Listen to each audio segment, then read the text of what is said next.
Hello everyone, সকলকে জানাই আমার এই ইউটিউব চ্যানেল থেকে সবাইকে স্বাগতম। তোমাদের সামনে আরেকটা নিউ ভিডিও নিয়ে চলে আসলাম। আজ ছিল স্বাধীনতা দিবস। এই বছরে স্বাধীনতা দিবসের দিনটা এইভাবে পালন হবে কখনো ভাবতে পারিনি। মানে এটা স্বাধীনতা দিবস বলবো না কি বলবো কিছু বুঝতে পারছি না। আমাদের দেশটা স্বাধীন হয়েছিল 1947 সালে, কিন্তু আমরা মেয়েরা এখনও স্বাধীন হয়নি। আরজি কর কলেজে মৌমিতা দেবনাথের সাথে যে ঘটনাটা ঘটেছে সেটা তো তোমরা সবাই নিউজে দেখেছো। আমার আর নতুন করে কিচ্ছু বলার নেই। এখন বাজে বিকেল 5টে, আর এখন যাচ্ছি আমি চাঁচল মিনা বাজারে। অনেক দিন ধরে ভাবছি যাবো কিন্তু যাওয়া হচ্ছে না, তাই ভাবলাম আজকে একটু ঘুরেই আসি। তোমরাও যদি কেউ আসতে চাও চাঁচল মিনা বাজারে তাহলে আসতে পারো। তোমাদের সাথে কথা বলতে বলতে এখন আমি চাঁচল হাটের কাছে চলে আসলাম।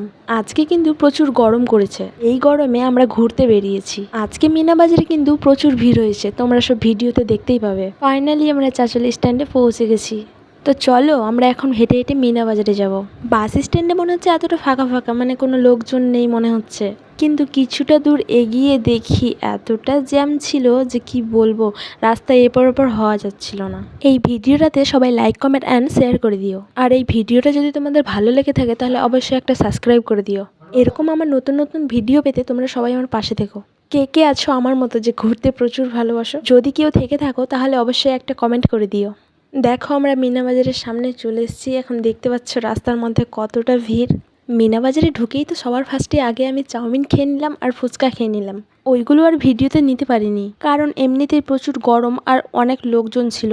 আর ফুচকার দোকানে এতটাই ভিড় ছিল যে তোমরা সবাই জানোই, মানে ফুচকা খেতে মেয়েরা কতটা ভালোবাসে। আর এখানে দেখো গেটের মধ্যে কি লেখা আছে, আনন্দ মিনি মেলা। তোমরা যদি কেউ আসতে চাও তাহলে আসতে পারো। আর গেটটা কি সুন্দরভাবে সাজিয়েছে আজকে। মেলাতে গিয়ে তো কিছু কেনাকাটা করিনি আমি, কিন্তু মেলাতে যতগুলো দোকান আছে সবগুলো দোকান আমি ঘুরে ঘুরে দেখেছি। এরা মেলাতে কিছু কিনুক আর না কিনুক, কিন্তু সব দোকানগুলো ঘুরে ঘুরে দেখবেই, এটা কিন্তু মেয়েদের অভ্যেস আছে। তারপরে সব দোকানগুলো ঘুরে নেওয়ার পরে যেখানে ব্রেক ড্যান্স নাগরদোলনা বসেছে আমি সেইখানে চলে গেছিলাম। নাগরদোলনাতে আমার থেকে ছোট ছোট বাচ্চারা উঠে যায়, কত সাহস তাদের বলো। আর আমি যে কোন একটা মানুষ, আমি নাগরদোলনাতেও উঠতে পারি না, আমার প্রচুর ভয় লাগে। আর ব্রেক ড্যান্সেও উঠতে পারি না। আমি এইগুলোতে এখনও পর্যন্ত কোনোদিন উঠিনি। আমার মতো কে কে আছো যে আমার মতো এগুলোতে কোনোদিনই ওঠোনি তোমরা? আজকের ভিডিওটা এই পর্যন্তই। সবাইকে লাভ ইউ। তো চলো আজকের মতো বাই।